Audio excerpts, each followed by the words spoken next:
এক সময়ের জনপ্রিয় নায়িকা রচনা ব্যানার্জি সুপারস্টার প্রসেনজিতের বিপরীতে একের পর এক জুটি বেঁধে ব্যবসা সফল চলচ্চিত্র উপহার দিয়েছেন তিনি।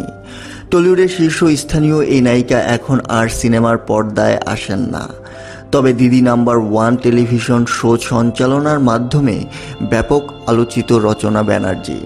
তার ব্যক্তিগত জীবন নিয়ে ভক্তদের আগ্রহের কমতি নেই, তবে ব্যক্তিগত জীবন নিয়ে খুব একটা কথা বলেন না রচনা ব্যানার্জি। সম্প্রতি একটি সাক্ষাৎকারে ব্যক্তিগত জীবন নিয়ে কথা বলেন এই অভিনেত্রী, যেখানে রচনা জানান তিনি এখনও বিবাহিত, বিচ্ছেদ হয়নি তার, তবে আলাদাই থাকেন এই অভিনেত্রী।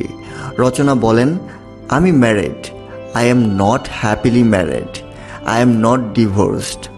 ছেলের জন্য ডিভোর্সটা করিনি, কারণ আমি কখনো চাইনি যে আমার ছেলেকে এই ট্যাগটা দেওয়া হোক যে তার বাবা মা ডিভোর্সড। এটা আমার এবং আমার স্বামীর মিলিত সিদ্ধান্ত। আমরা বন্ধু হিসেবেই থাকব, তাই আমরা ডিভোর্সড নই, আমরা একসঙ্গে থাকি না, কিন্তু আমরা বন্ধু। তিনি আরও বলেন, আমার জীবনে কোনো পুরুষের প্রয়োজন নেই, অন্য কারো সঙ্গে সেটল করতে চাই না। রচনা একসময় টলিউড দাপিয়ে বেরিয়েছেন। প্রসেনজিৎ চ্যাটার্জির সঙ্গে ৩৫টি চলচ্চিত্রে অভিনয় করেছেন। তিনি বেশ কিছু উড়িষ্যা চলচ্চিত্রেও অভিনয় করেন। সিদ্ধার্থ মহাপাত্রের সঙ্গে এছাড়া তিনি অমিতাভ বচ্চনের সঙ্গে হিন্দি চলচ্চিত্রেও অভিনয় করেছেন।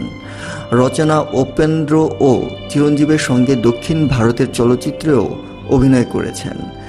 ৯০-এর দশকে ভারতীয় বাংলা চলচ্চিত্রে আসা নায়িকাদের মধ্যে তিনি প্রথম সারির নায়িকা হিসেবে খ্যাতি পান। ১৯৯১ সালে সাউথ সিটি কলেজ থেকে স্নাতক ডিগ্রি অর্জনের দ্বিতীয় বর্ষে থাকাকালীন ব্যানার্জি মিস কলকাতা প্রতিযোগিতা জিতেছিলেন। অভিনয় জীবন শুরু করার আগে তিনি বেশ কয়েকটি সৌন্দর্য প্রতিযোগিতায় অংশগ্রহণ করেছিলেন এবং প্রায়শই তাকে মিস বিউটিফুল স্মাইল হিসেবে ঘোষণা করা হতো।